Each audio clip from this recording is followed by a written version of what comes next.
Honda X-ADV. This machine costs as much as a proper motorbike. But is it already as fast as a motorbike? That's the question in this video.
Yes, Honda X-ADV.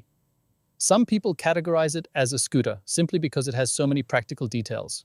Others, especially when they look at the price tag, say it's a mid-class naked bike and put it into that segment. Well, at some point, I stopped trying to imagine which segment I should put it in. What I do say, though, is how it rides, and then you can decide for yourselves whether that's the right thing for me or not. On the one hand, you can see this bulky bit here between your legs, which is different from scooters. Inside there's the frame, and that makes it basically a stable machine. Not a wobbly scooter thing, but a proper stable machine. And overall, in terms of riding dynamics, it allows you to do much more than almost all old scooters. I think the only scooter that can keep up here is the T-Max, and that one also has this kind of frame construction, something similar. Yes, Honda X-ADV. We've got a few oddities going on here. On the one hand, it's a machine you can also ride off-road with traction control that can be adjusted for it and tires that suit it too. On the other hand, it's practical, but at the same time, it's also meant to be fast. And here on our supermoto track in Bad Fischau, what really plays into its strengths is that it's a machine with a very solid, wide handlebar with very pleasant and direct handling, playful handling even, where you can steer it almost playfully, yet still elegantly and without any wobble through these bends. And I hope you can see that on the onboard footage too, that with it I really managed to hit the line every time. That this X-ADV, thanks to the wide handlebar, really lets itself be directed dynamically by me. And all that without any acrobatics. I'm just sitting up there like on a relaxed scooter, feet stretched forward, simply in chill-out mode. I give it a proper twist of the throttle and can still move the machine around this track stably, precisely, without nerves, without wobble, quick and sporty. And that's definitely something that stands out from scooters. I really can't say though, because the riding feel is so different. I can't honestly say whether it's as fast as, let's say, a CB 500 or more like a 300. I honestly wouldn't dare to predict that. In the end, we'll have the lap time anyway. What I can say is that the lean angle clearance is pretty decent. Only the slightest scraping now and again. Of course, with these off-road tires, it's not perfect on hot asphalt like we've got today. You'd definitely get a bit more out of it with road tires, but then on gravel tracks, it wouldn't be so good anymore. The biggest surprise for me, I have to say, was the automatic dual-clutch gearbox. Because in such a really odd test scenario, like on a supermoto track, you always wonder if that's going to work. But it did work. You can see it on the onboard footage. It always hit the right shift point. It never once annoyed me by suddenly changing gear in some awkward situation. Sure, in a few sections it might have been a bit too defensive, meaning it shifted one time too little rather than too much.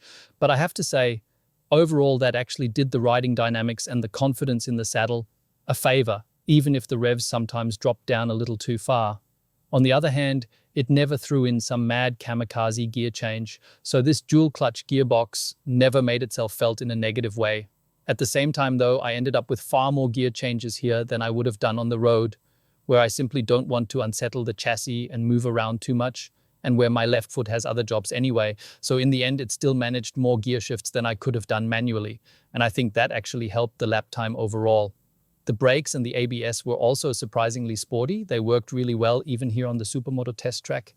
And for me, I've ended up categorizing this X-ADV a little differently because I keep thinking I'd actually like to buy one. I've always got a few motorbikes in the garage, but when I look at the price tag, I think, nah, it's just a bit too expensive for me.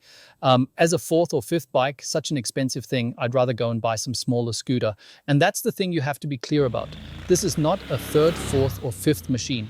This is a proper first machine that replaces an entire garage full of motorbikes. With it, you can do everything you do with a motorbike, plus everything you do with a scooter, and still blast around the supermoto track. And from that point of view, the price makes sense. But if you're looking for a cheap scooter, then this is completely the wrong choice. It's totally over the top. You can see it. A massive swing arm, a massive frame, and just the handlebar alone, you've got high quality, high-end components on there, which for many of you will be way over the top, let's be honest. So it's a very premium product, but in return, you're served dynamic performance, stability, and precision. So that's my analysis here on the 1000 PS HOTLAP test track. But now I'm really curious, does it place itself somewhere among the scooters, or does it slot in with the motorbikes? The answer is in the table.